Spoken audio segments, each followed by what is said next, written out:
What's up, everyone? This is Future Filmmaker Reviews, Joshua. I talk movies, TV, anime, music, and if this is your first time here, all of my social media links are in the description box down below. It's my Facebook, Instagram, TikTok, Twitter, Snapchat, my Hive. Also, Joshua's letterbox is also here, as well as my Amazon wishlist if you want to send anything. And if you would like to send any money to my Cash App, that would be greatly appreciated. Be sure to subscribe and hit that bell for more Epictastic content so you won't miss more videos like this.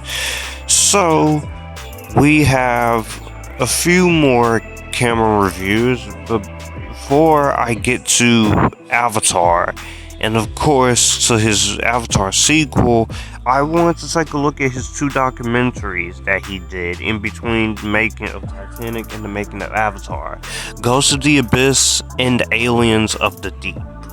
This is going to be a double bill, as I want to do this as one. Plus, there's not much for me to talk about when it comes to doing them individually, rather than bunch them together. It'll save me some time too. Even though I have plenty of stuff I have to catch up on, but again, the channel update will be explored by that.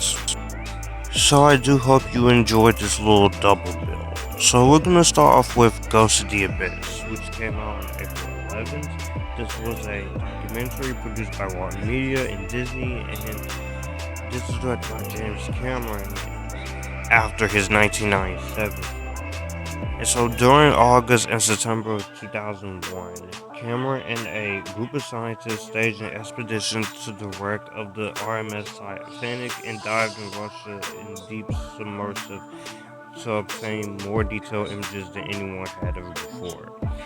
This also has Bill Paxton and James Cameron in this. So this is gonna be a short one to talk about. So this is a pretty interesting, little fascinating documentary that I quite didn't mind.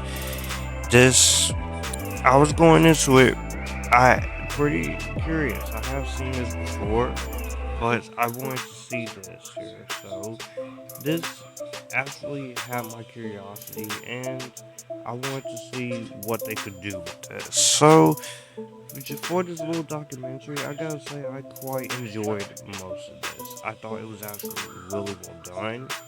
I really enjoyed what the documentary had to offer. This movie was pretty entertaining. You get to see James Cameron, sea crew, and Bill Paxton, and they explored this expedition on the Titanic wreckage.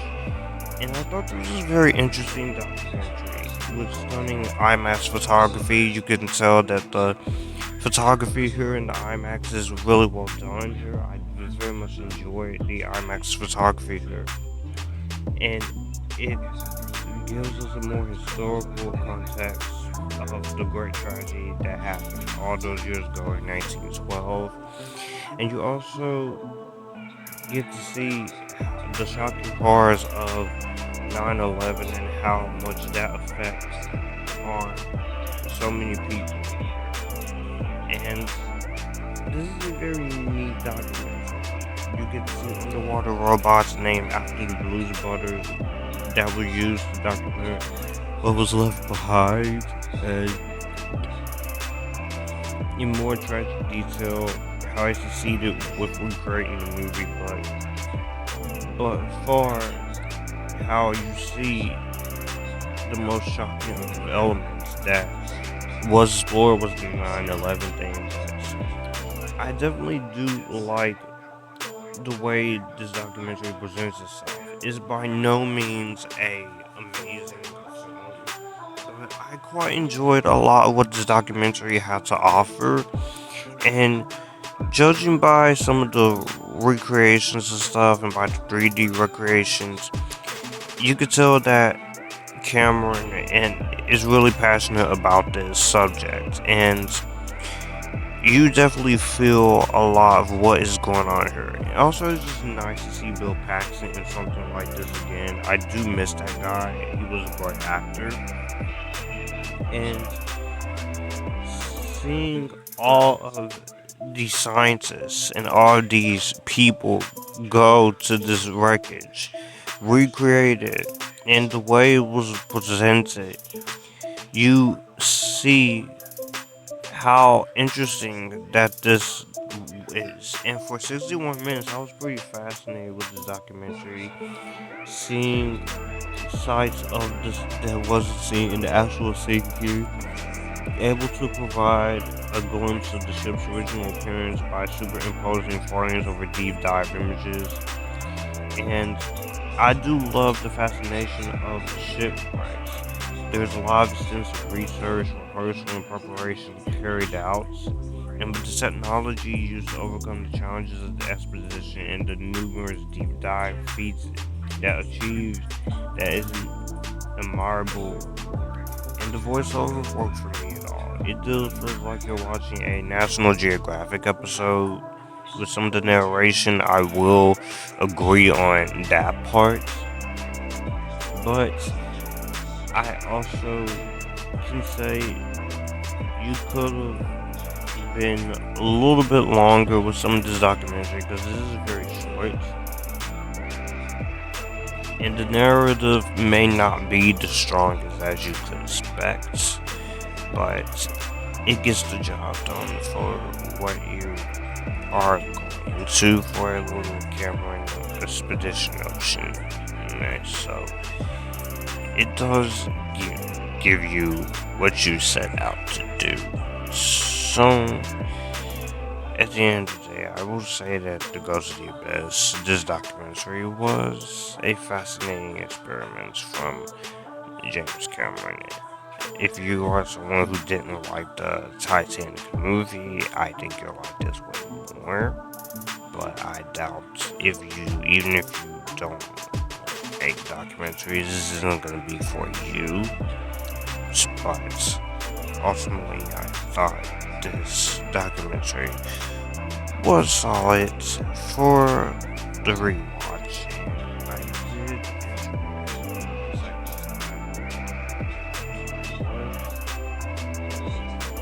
I did learn some stuff, so if you're into documentaries, I would say watch this one for sure. Again, it's not breaking new ground, but it's a fascinating, interesting Titanic documentary with James Cameron exploring stuff about the ship that he'd never seen with a group of scientists and with IMAX technology, and also seeing how the horrors of 9/11 did kind of take an impact on them from August to September. So, at the end of the day, I will give this an Epictastic because it was a fun little documentary that I quite enjoyed seeing. This was the second underwater documentary that James Cameron did, and he once again co-directed it, and this was released in 2005 after Ghost of the Abyss. So this one, of the two, let's go into it. So Aliens of the Deep is a pretty interesting documentary. You see James Cameron as he travels with the crew of a Russian research vessel as they plunge into the depths of the ocean to explore hypothermal vents. These fissures in the Earth's surface are known to be the home of strange and unusual sea creatures, unlike anything found anywhere else on Earth. While exploring these rarely seen environments, scientists discuss the similarities between these ecosystems and the environment. This one, I don't know what to make about this. I don't know what to feel about it. And I will give this a lot of credibility for what it's doing. I give this a lot of ambition for what it sets out to do. Yeah, I think it does the best it can in doing what it set out to do. There are things here that are interesting, I will say. I do, once again, I think the quality filmmaking here is great. And there are some great interesting elements they have here for sure. You get to explore some rare creatures of the deep that you never get to see before. And also, there is some stunning IMAX photography on full display. It is beautiful when it comes to that. I think it does a very good job with that. And you're seeing Cameron and Stephen Quayle, who go on to direct movies like Final Destination 5 and Into the Storm, and the crew having the technology and the resources to venture down into the deepest aspects of our oceans to find unique creatures of the deep. And I think this is something that is very well done here. And there is some beautiful things that you can admire. And also the CGI final sequence is very creative there. So I will give the movie that in terms of what you're doing. And it provides ample evidence of life prospering in the harshest of conditions on the planet. Unfortunately, I found this to be pretty boring and pretty much of a drag for a little documentary. And it's not that long either. I just felt like, compared to Ghost of the Abyss, there's not much of an audience persona to give us a first-hand look at the adventure compared to Bill Paxton, who made the voyage inviting and relatable. And you don't have much of that, as this is just James Cameron, a few researchers, the ocean research guys, and then also NASA personnel who are all well knowledgeable in what they study in their present, but I thought their screen presence didn't have much to offer.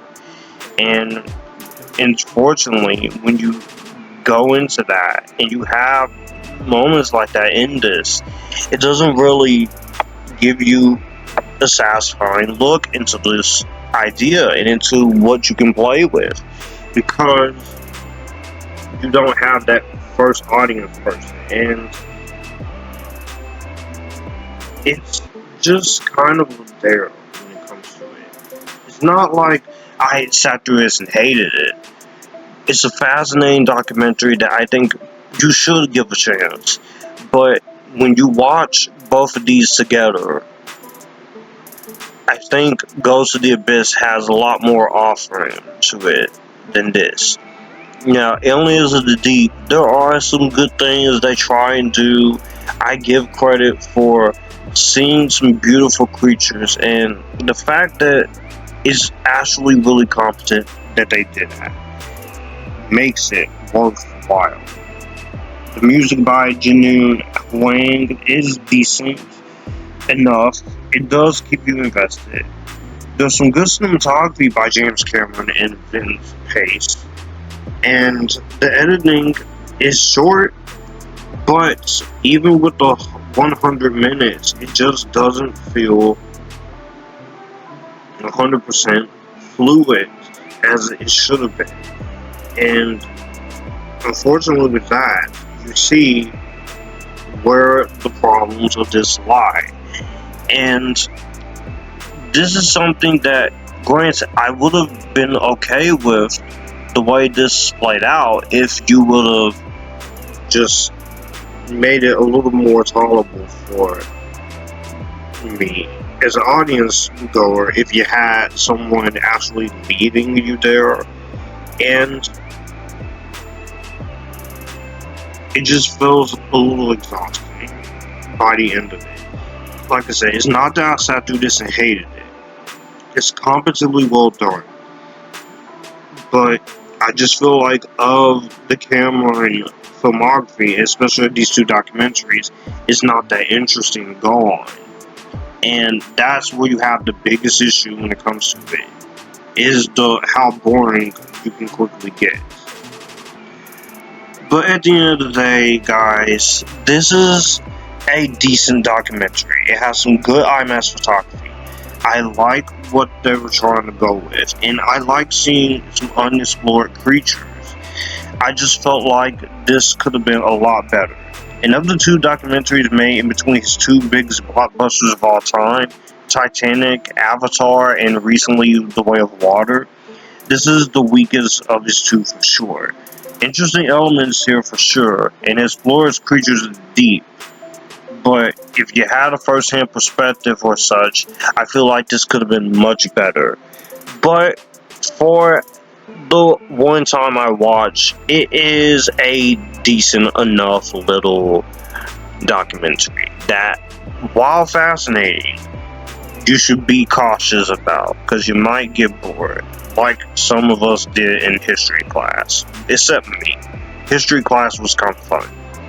Well, that's gonna do it for James Cameron's filmography. Months after I started this, back in November.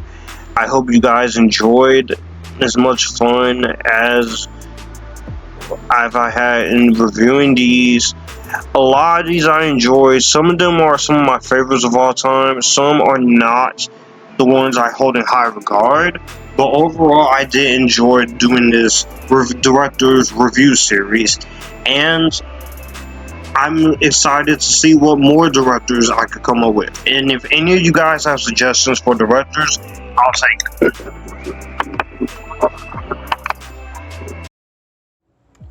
Well, that's gonna do it for the video that you just watched. I will have my channel here, so you would like to see anything here, click the channel icon, subscribe for more. I will also leave a video and maybe a playlist here, so in case you want to see what I'm about. As always, stay Epictasticness, join the Epictasticness, and you guys keep it cool.